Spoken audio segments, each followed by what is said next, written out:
Editing a novel is not easy, but if we break it up into smaller stages, then climbing that editing mountain doesn't seem so daunting. The TLDR is these are your basic steps: drafting, developmental editing, line editing, beta reading, copy editing, and proofreading. Everyone's got their own process, but this is the general process of editing a novel step by step. But let's take a look at each of these piece by piece. Once drafting is done, we move on to the first edit, which is typically called the developmental edit. In this stage, we are focusing on large scale issues.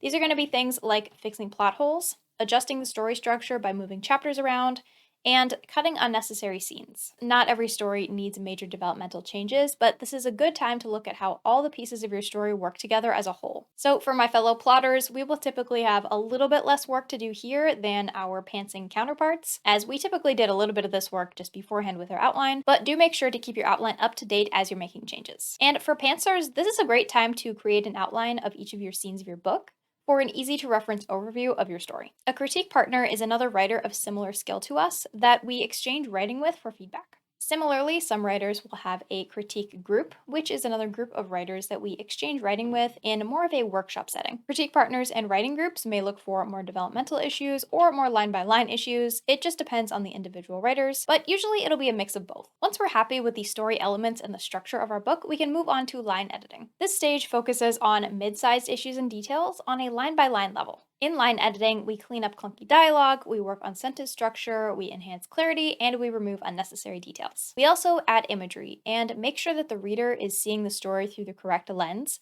by maintaining a consistent point of view and voice. We're looking to polish our prose so that our style is consistent and the writing has a good flow. And sometimes line editing is combined with copy editing in a single step, but a bit more on that later. Beta readers are an integral part to many writers' editing process. They provide feedback from a reader's perspective without the influence of ourselves or our close friends or family. Sometimes beta readers will catch plot holes that got away from you, so in my opinion, it's typically best to send them projects at this stage in the editing process. The story is complete and the writing is consistent, if not totally polished up to your final standard. It is also a great way to make sure the characters are coming across as intended, and if the average reader will be able to predict your plot twists. Just like line editing, copy editing is also a line-by-line process, but instead of focusing on style and prose, it focuses more on the technical aspects like punctuation, grammar, and fixing passive voice. Line editing is more of the creative side of the line-by-line edit, and copy editing is the more technical side of the line-by-line edit. A lot of proofreading issues, like typos, will be caught in the copy editing process, but not all of them. And that's where we move on to proofreading. Proofreading is where we remove all those final little issues. These are things like typos, an extra space here or there, 2 commas, tiny things like that. Some writers, including myself, choose to proofread their books multiple times. Using text-to-speech is an incredibly helpful tool for catching small errors because it forces you to slow down and focus on each word at a time. Also, many writers will enlist the help of friends, family, and beta readers for the final proofread, just to ensure there are as few errors as possible. So let's talk about professional editing now.